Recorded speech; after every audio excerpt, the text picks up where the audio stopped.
What if Jesus said yes to Satan?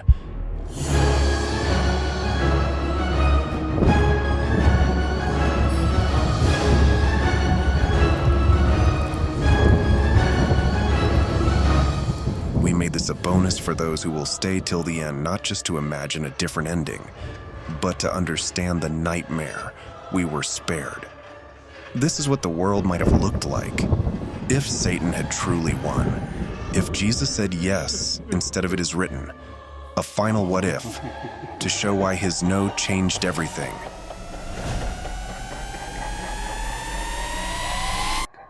Before the miracles, before the cross, he faced the enemy alone. And the enemy showed him all the kingdoms of the world in a moment.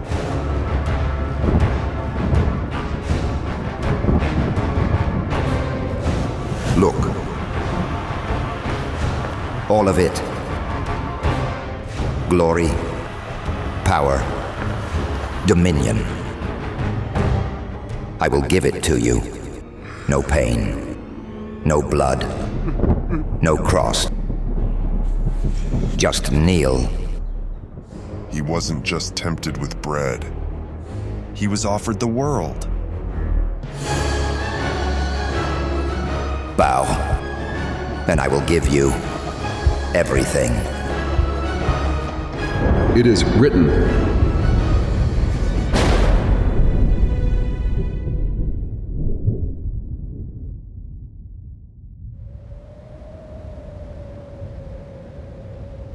Before the crowds, before the cross, there was silence. The wilderness was not silent, it whispered. Every stone, every gust of wind watched him, driven by the Spirit, into the place where men lose their minds and where devils come to feed. For 40 days, he wandered. No food, no shelter. The heat peeled his skin. The cold bit his bones. And still, he did not call for help. But this wilderness wasn't empty. It waited for its master. Heaven had spoken at the Jordan, but now, silence, and in silence, Satan speaks. When heaven is silent, hell speaks louder. If you are the Son of God, turn these stones into bread. He didn't offer poison, he offered relief. Bread, warm and soft, but this was no meal, it was a snare. You've fasted long enough. You're owed something, aren't you? A crumb, a miracle for yourself. Turn it. Feed yourself. End the pain. One word and the pain would end.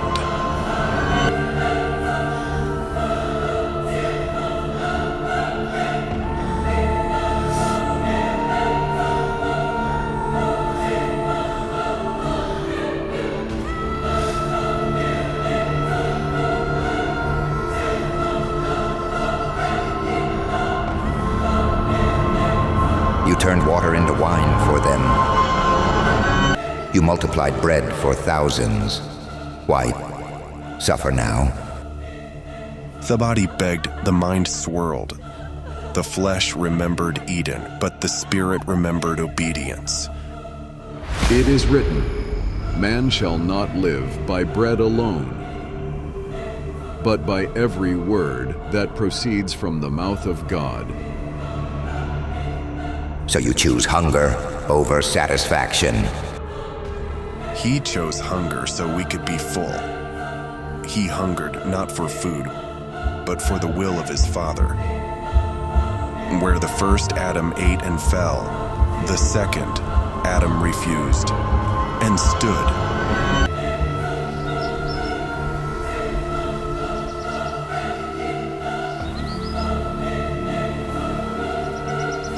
Did God really say, "You must not eat"?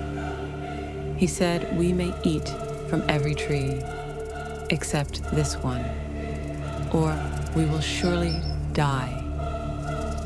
You will not surely die, for God knows when you eat of it, your eyes will be opened. You will be like him, knowing good and evil. And with one bite they fell, not just from a place, but from the presence.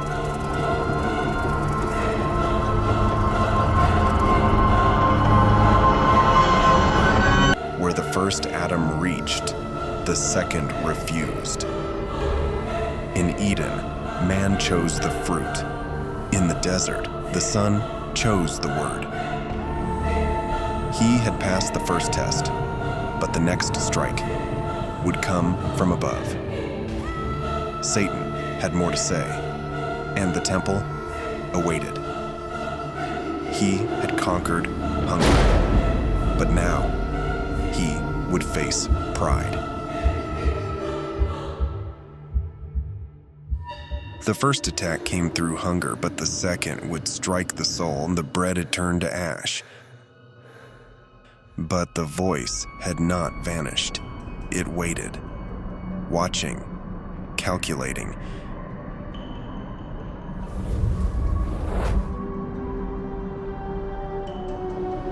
From dust to height, from starvation to spectacle.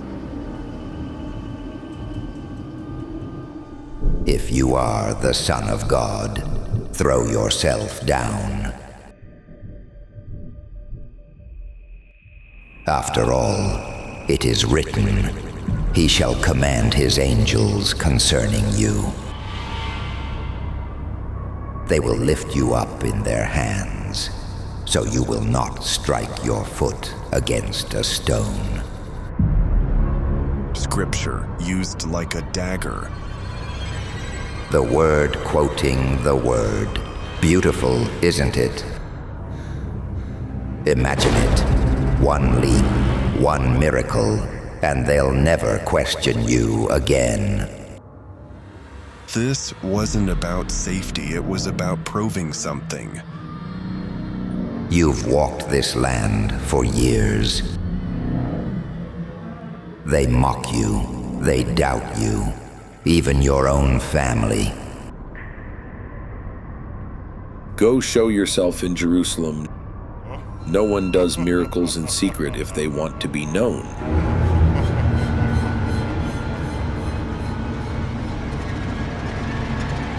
Who gave you this authority? You teach as if heaven speaks through you. Isn't this the carpenter's son? We know his mother. Where did he get these things? They didn't just doubt his power, they doubted his identity. He was not celebrated in Nazareth, he was hunted. The hands he once healed, now clenched in fists. He who made them was almost thrown away by them. You gave them truth. They gave you stones. Give them a reason to worship. Give them a sign. You've read it yourself. They will lift you up. Why not now? He felt the pull, not of falling, but of validation. He is the one. He came from the sky. The prophecy. Crown him. They loved him not for truth, but for the spectacle. The throne they offered came without sacrifice, the crown without a cross. This was not the kingdom of heaven. It was a trap dressed in applause.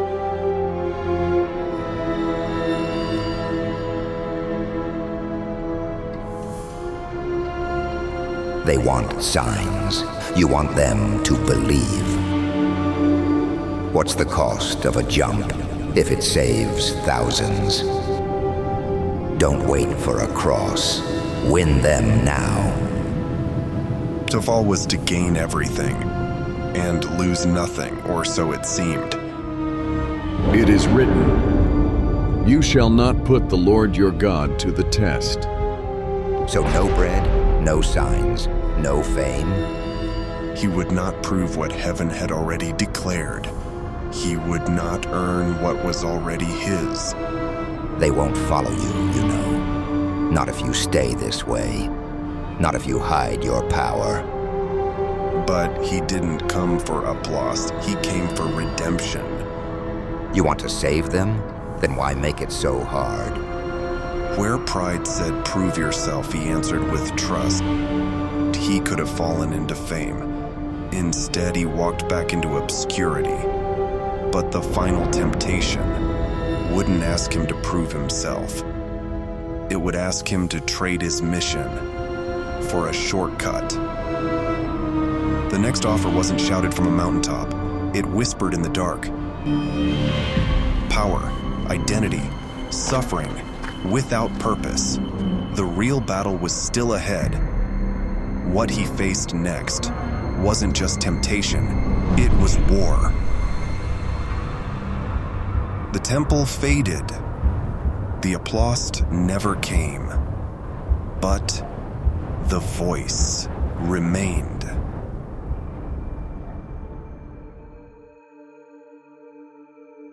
You refused bread. You rejected signs. But what are you really holding out for?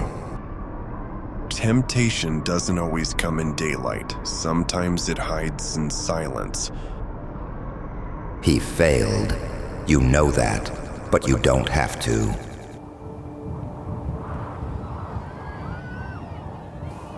They had fire from the sky, bread from heaven, water from rocks, and still, they built a cow. What makes you think they'll follow you either? The moment you disappear, they'll worship anything. He came not just to face Satan, but to walk the same wilderness, and choose what Israel could not. You're no different. Starved, wandering.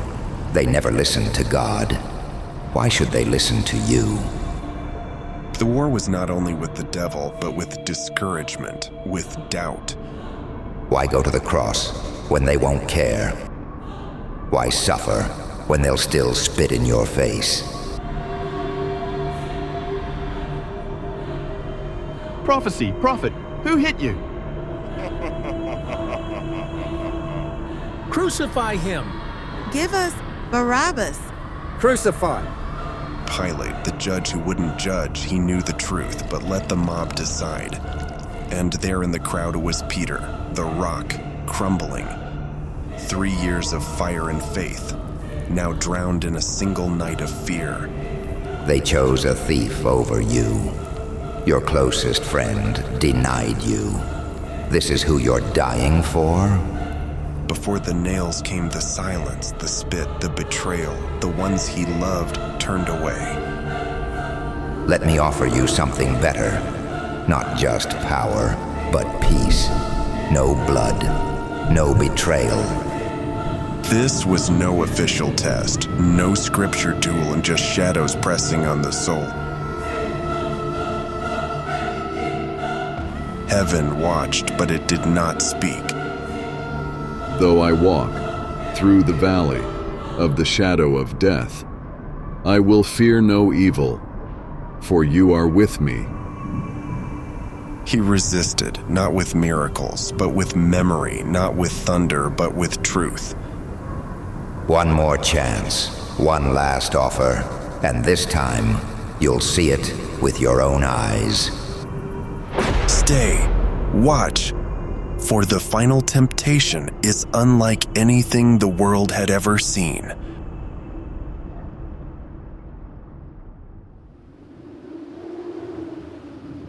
He had faced hunger, silence, and shadows, but now as the final voice waited, the mountain was not just rock, it was a mirror, a place where kingdoms could be seen or lost. Welcome, Son of God. I saved the best for last. This is it. Power, glory, authority over every throne, every law, every man. And it's not stolen, it's offered. Yeshua, Yeshua, King of Kings. Yeshua, Yeshua, King of Kings. See how easy it could be? No rejection, no scars, no thorns. It was the dream of every king, offered to the one who already owned it, but refused to take it by force. You don't need nails, you don't need shame. Just say the word, and it's done. Bow, and all of this becomes yours.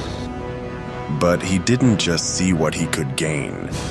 He saw what would be lost. They won't love you, Yeshua. Not when the miracles stop, not when you bleed.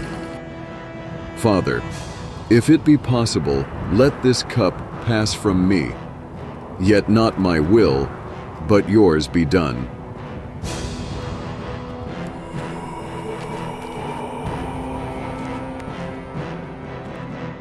Rabbi, Judas, one of the 12 apostles, a man handpicked by Jesus, a man who saw miracles and traded the Son of God for 30 silver coins.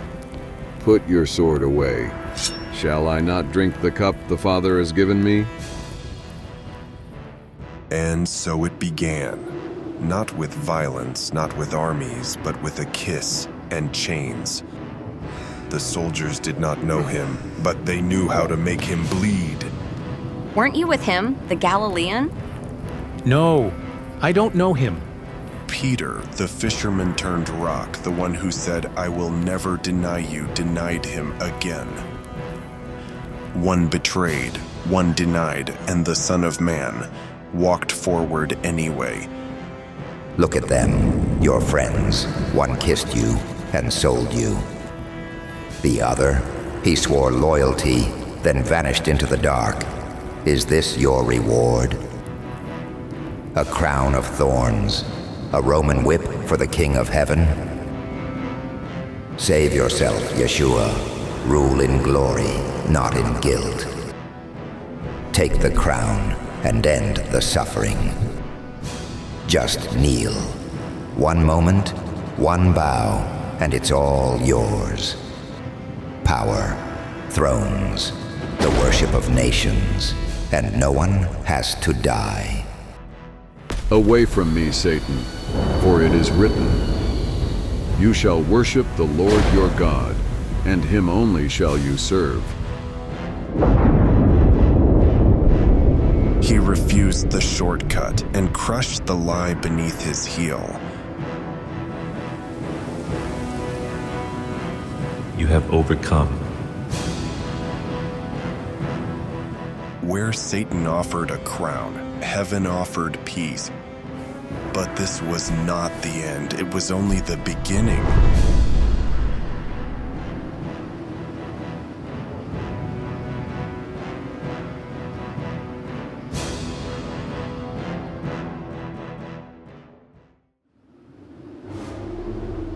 This is our bonus to those who've come this far, not to evoke a different path, but to glimpse the nightmare we narrowly escaped. Imagine a world where Jesus sought comfort instead of sacrifice, where he said yes to Satan instead of declaring it is written. One final what if to show how a single choice saved us from the darkest fate. Bow, and you will rule it all. No cross, no pain, no blood. And in that instant, history shattered. The lamb never went to slaughter. The world was forever lost. Jesus reigns, not as savior, but as supreme emperor. Yeshua the just, King of the earth. They bowed before his power, but they never knew his love. Lord, remember me. This was the man who, with his dying breath, turned to Jesus and believed. Today, you will be with me in paradise.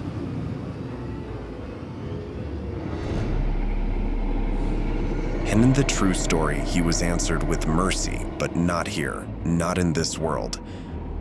Because in this world, Jesus never went to the cross. And the thief was never answered. No voice came. No grace met him in the darkness.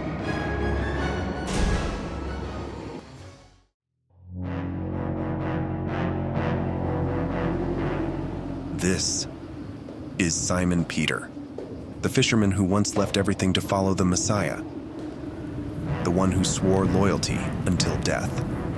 But in this world, the world where Jesus said yes to Satan, there was no second chance. No walk along Galilee, no voice saying, "Follow me again." I denied you, but I never stopped loving you. You once called me rock, but I crumbled.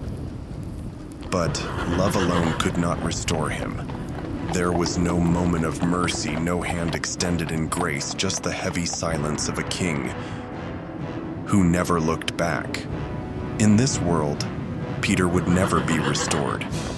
He would live and die haunted by the echo of his failure, never preaching at Pentecost, never feeding the flock, never becoming the rock the church was built upon.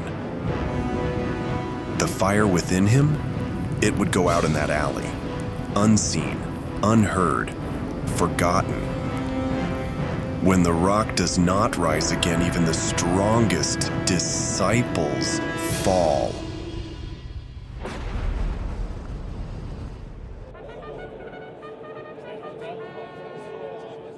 Mary, the mother of Jesus, the woman who once rocked him to sleep in Bethlehem's straw, the one who kissed his wounds in Nazareth and held his laughter in her heart.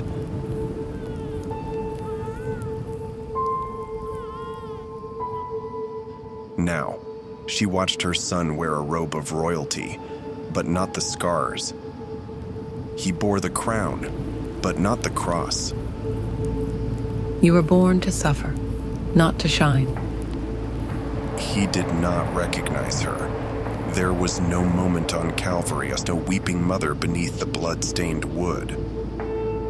Only silence and distance. Glory to the King.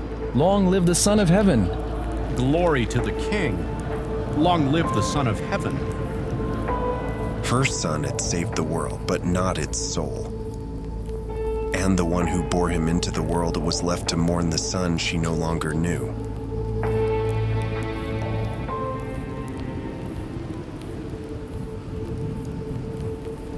These were the apostles, including Peter, John, James, Thomas, men who once walked with the Son of God. But now, they wait and wait. Did we misunderstand? Wasn't he supposed to send something? This was the moment they were told to wait for. To trust in a promise, to believe in something greater.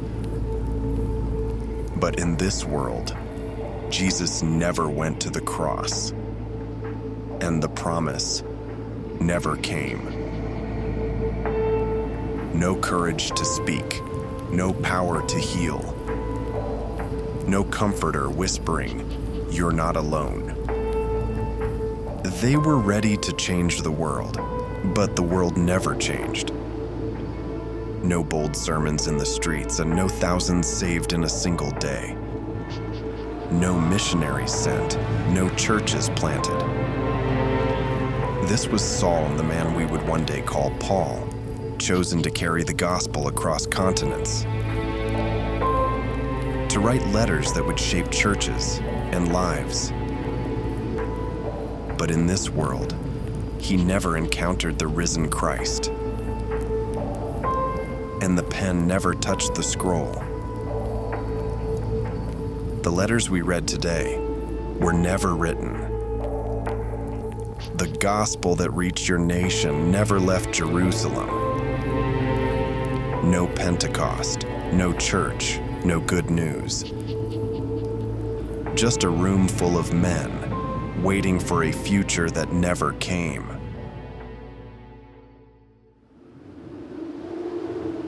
I gave him up, but there was no cross, no sacrifice, no forgiveness. This was Judas Iscariot, one of the 12, chosen, trusted, fed by the hand of the very one he betrayed. Judas sold Jesus for 30 silver coins, the price of a slave. In the true story, even he could have found redemption. But not here, not in this world, because here, Jesus never died. He never rose, and mercy never flowed. What have I done?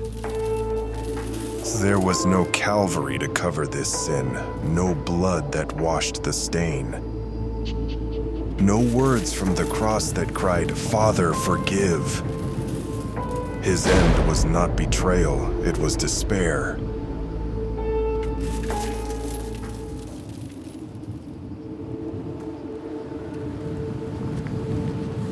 Stop. You are unworthy. You cannot pass. Lord of hosts, let your wrath not fall. Let no fire consume this house. We are not worthy. This was the veil, not just cloth but a boundary, a wall between man and God. On the other side was the Holy of Holies, the place where God's glory dwelt.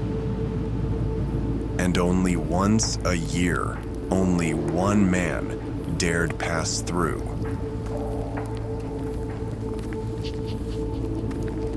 In the true story, when Jesus cried out on the cross, that veil was torn from top to bottom.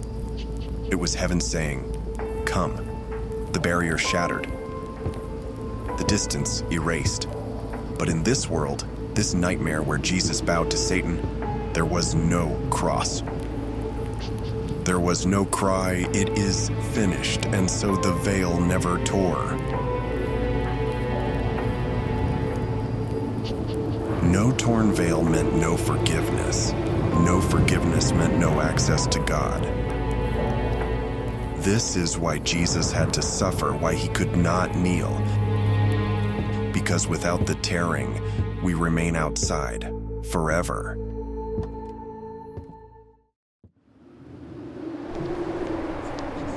There was peace, but not freedom. Silence, instead of war, but hearts were shackled in fear. Justice, but no mercy. Every crime punished, every weakness condemned. Obedience, without love. The world ran like a machine, efficient, controlled, lifeless.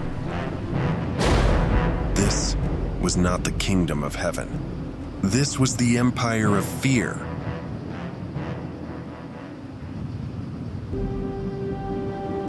There is no lamb, no one to open the scroll. The chorus of heaven fell silent. No song of victory, no worthy is the Lamb, because no lamb was slain.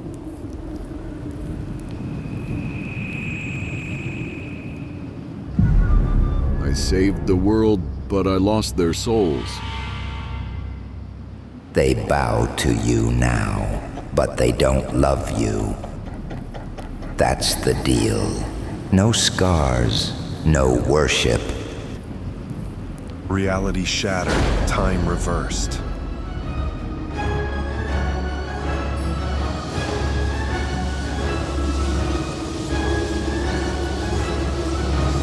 Take the crown.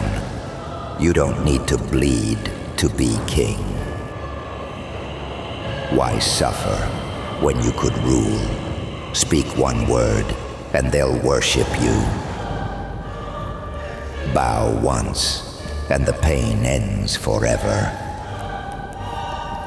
You can still save them without ever saving them. It is written. He chose thorns instead of comfort. He chose the cross instead of a crown. He chose to bleed so we could be free. He didn't say yes because he was saying yes to you. Because he said no to Satan, we were given grace. We were given the cross. We were given hope. But this story doesn't end here. The war between kingdoms continues. You have seen how Jesus resisted temptation. Now see what happens when the strongest man in the Bible gives in, when desire blinds and darkness seduces. This is the fall of Samson, the strongest man in the Bible. Watch Samson the movie like you have never seen before.